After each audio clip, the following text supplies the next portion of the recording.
तो हर साल सेवा मिलती है। प्रकाश उत्सव जो आने वाला है तो उसके ऊपर हमें पिछले साल भी, उससे पिछले साल भी काफ़ी टाइम से सेवा मिलती आ रही है।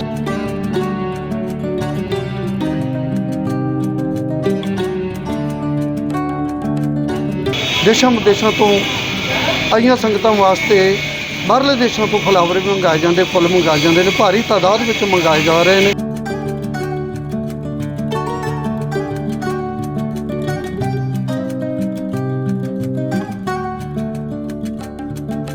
भारतवर्ष से तो हम लेते ही हैं अपने, जो हमारे भारत में होते हैं फूल, और उसके अलावा जो बाहर के मतलब कम से कम नहीं तो 25 से 30 ऐसे देश हैं जहाँ से ये फूल आते हैं।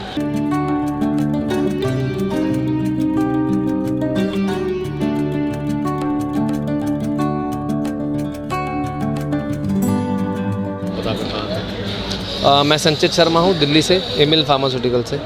क्या कहना चाहेंगे जो सचखंड हरमंदिर साहब को सजाने के लिए फूलों का जो आप जो करते हो हर साल डेकोरेट? तो हर साल सेवा मिलती है।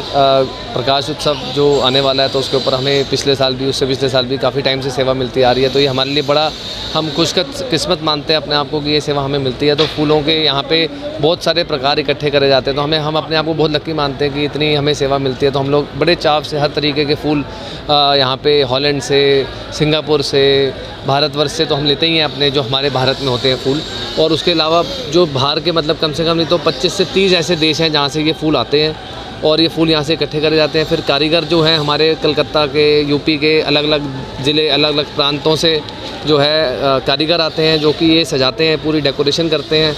और इसके बाद हमारे इसको फूलों को फ्रेश रखने के लिए हम लोग इसके अंदर काफ़ी तैयारी करते हैं, काफ़ी स्ट्रक्चर बनाना पड़ता है, काफ़ी बेस बनाने के बाद ही ये चीज़ें होती हैं। और ये गुरु जी की कृपा है, तो उसी के से हो सकता है ये ऐसी सेवा जो हमें मिलती है।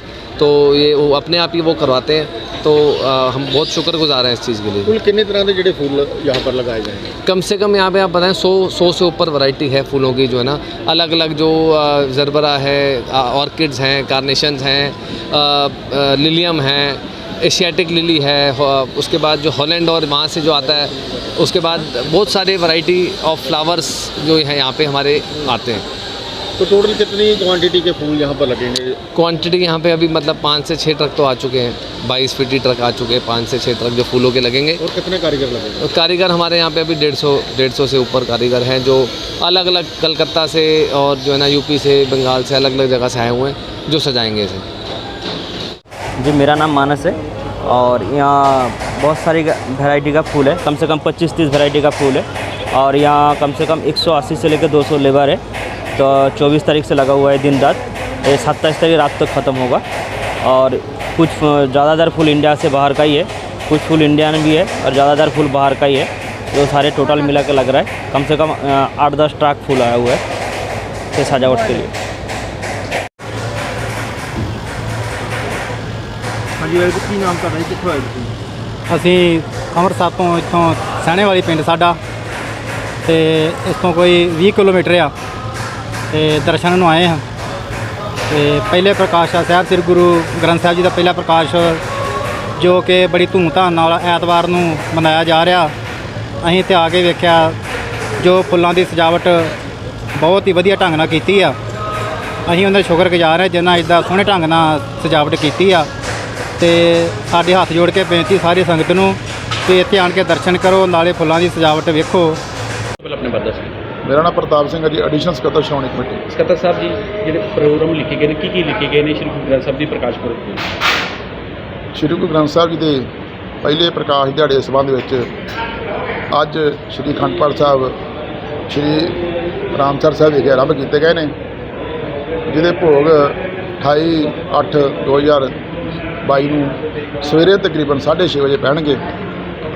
ਉਸ ਉਪਰੰਤ ਗੁਰਦੁਆਰਾ ਰਾਮਸਰ ਸਾਹਿਬ ਤੋਂ ਇੱਕ ਵਿਸ਼ਾਲ ਨਗਰ ਕੀਰਤਨ ਆਰੰਭ ਹੋਵੇਗਾ, ਜੋ ਸ਼੍ਰੀ ਅਕਾਲ ਤਖਤ ਸਾਹਿਬ ਵਿਖੇ ਸੰਪੰਨ ਹੋਵੇਗਾ। ਉਸ ਦਿਨ ਸਵੇਰੇ 8:30 ਵਜੇ ਤੋਂ 12 ਵਜੇ ਤੱਕ ਜਲੌਸ ਸਜਾਏ ਜਾਣਗੇ, ਜੋ ਸ਼੍ਰੀ ਅਕਾਲ ਤਖਤ ਸਾਹਿਬ, ਸੱਚਖੰਡ ਹਰਿਮੰਦਰ ਸਾਹਿਬ ਅਤੇ ਬਾਬਾ ਟਲ ਰਾਏ ਜੀ ਵਿਖੇ ਹਰ ਸਾਲ ਦੀ ਤਰ੍ਹਾਂ ਸੁੰਦਰ ਜਲੌਸ ਸਜਾਏ ਜਾਣਗੇ।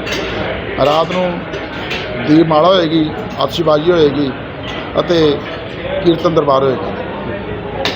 ਸਕੱਤਰ ਸਾਹਿਬ, ਕੀ ਕਹਿਣਾ ਚਾਹੋਗੇ ਜਿਹੜੇ ਵੱਖਰੇ ਵੱਖਰੇ ਪ੍ਰਕਾਰ ਦੇ ਫੁੱਲ ਜਿਨ੍ਹਾਂ ਦੇ ਵੱਲੋਂ ਹਰ ਸਾਲ ਦੀ ਤਰ੍ਹਾਂ ਸੇਵਾ ਨਿਭਾਈ ਜਾਂਦੀ ਹੈ, ਕੀ ਕਹਿਣਾ ਚਾਹੋਗੇ? ਕੇ ਸ਼ਰਮਾ ਦਿੱਲੀ ਵੱਲੋਂ ਤਕਰੀਬਨ 2017-18 ਤੋਂ ਸੱਚਖੰਡ ਸ੍ਰੀ ਹਰਿਮੰਦਰ ਸਾਹਿਬ ਵਿਖੇ ਪਹਿਲੇ ਪ੍ਰਕਾਸ਼ ਦਿਹਾੜੇ ਤੇ ਫੁੱਲਾਂ ਦੀ ਸੇਵਾ ਕੀਤੀ ਜਾਂਦੀ ਹੈ। ਇਸ ਸਾਲ ਵੀ ਇਹਨਾਂ ਨੇ ਫੁੱਲਾਂ ਦੀ ਸੇਵਾ ਜਿਹੜੀ ਉਹ ਲਈ ਆ। 7 ਟਰੱਕ ਫੁੱਲਾਂ ਦੇ ਹੁਣ ਤੱਕ ਆ ਚੁੱਕੇ ਨੇ।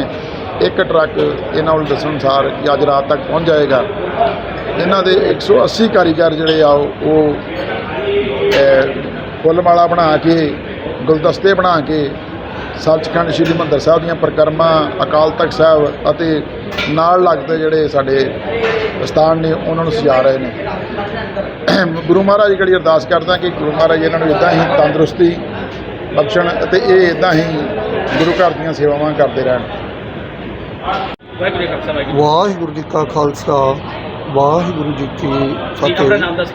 ਹਾਂਜੀ, ਮੈਂ ਦਾਸ ਭਾਈ ਬਲਕਾਰ ਸਿੰਘ ਜੀ, ਅਖੰਡ ਪਾਠੀ ਸ੍ਰੀ ਦਰਬਾਰ ਸਾਹਿਬ ਅੰਮ੍ਰਿਤਸਰ ਜੀ। ਕੀ ਕਹਿਣਾ ਚਾਹੋਗੇ ਜਿਹੜੇ ਸ੍ਰੀ ਗੁਰੂ ਗ੍ਰੰਥ ਸਾਹਿਬ ਦੇ ਪ੍ਰਕਾਸ਼ ਪੁਰਬ ਦੀਆਂ ਤਿਆਰੀਆਂ ਨੂੰ ਲੈ ਕੇ? ਹਾਂਜੀ ਗੁਰੂ ਪਿਆਰਿਓ, ਇਸ ਸੰਬੰਧ ਵਿੱਚ ਹਰ ਸਾਲ ਦੀ ਤਰ੍ਹਾਂ SGPC ਦਾ ਇਹ ਉਪਰਾਲਾ ਹੁੰਦਾ ਹੈ ਕਿ ਸੰਗਤਾਂ ਨੂੰ ਵਿਸ਼ੇਸ਼ ਤੌਰ ਤੇ ਦਰਸ਼ਨ ਇਸ਼ਨਾਨ ਦੇ ਨਾਲ ਨਾਲ ਸ੍ਰੀ ਗੁਰੂ ਗ੍ਰੰਥ ਸਾਹਿਬ ਜੀ ਦੇ ਪਹਿਲੇ ਪ੍ਰਕਾਸ਼ ਦਿਵਸ ਨੂੰ ਮੁੱਖ ਰੱਖਦੇ ਹੋਏ ਜੋ ਸੰਗਤਾਂ ਦੇਸ਼ਾਂ ਵਿਦੇਸ਼ਾਂ ਤੋਂ ਸੱਚਖੰਡ ਸ੍ਰੀ ਹਰਿਮੰਦਰ ਸਾਹਿਬ ਸ੍ਰੀ ਅੰਮ੍ਰਿਤਸਰ ਪਹੁੰਚ ਰਹੀਆਂ ਹਨ, ਸੰਗਤਾਂ ਨੂੰ ਦੋਹਰਾ ਆਨੰਦ ਪ੍ਰਾਪਤ ਹੋ ਸਕੇ। ਫੁੱਲਾਂ ਦੀ ਸਜਾਵਟ ਹਰ ਸਾਲ ਦੀ ਤਰ੍ਹਾਂ ਦੇਸ਼ਾਂ ਵਿਦੇਸ਼ਾਂ ਤੋਂ ਆਈਆਂ ਸੰਗਤਾਂ ਵਾਸਤੇ ਬਾਹਰਲੇ ਦੇਸ਼ਾਂ ਤੋਂ ਫਲਾਵਰ ਵੀ ਮੰਗਾਏ ਜਾਂਦੇ, ਫੁੱਲ ਮੰਗਾਏ ਜਾਂਦੇ ਨੇ, ਭਾਰੀ ਤਾਦਾਦ ਵਿੱਚ ਮੰਗਾਏ ਜਾ ਰਹੇ ਨੇ। ਇਸ ਸਮੇਂ ਵੀ ਆਪ ਜੀ ਦੇਖ ਰਹੇ ਹੋ ਕਿ ਸਜਾਵਟ ਵਾਸਤੇ ਜੋ ਲੇਬਰ ਲੱਗੀ ਹੋਈ ਹੈ, ਮਹਾਰਾਸ਼ਟਰ ਦੀ ਜ਼ਿਆਦਾਤਰ ਲੇਬਰ ਲੱਗੀ ਹੋਈ ਹੈ। ਕੁਝ ਫੁੱਲ ਜੋ ਮਹਾਰਾਸ਼ਟਰ 'ਚੋਂ ਆਏ ਨੇ, ਬਾਕੀ ਬਹੁਤ ਜ਼ਿਆਦਾ ਫੁੱਲ ਜੇ ਨੇ ਉਹ ਵਿਦੇਸ਼ ਵਿੱਚੋਂ, ਥਾਈਲੈਂਡ ਔਰ ਹੋਰਨਾਂ ਕੰਟਰੀਆਂ ਵਿੱਚੋਂ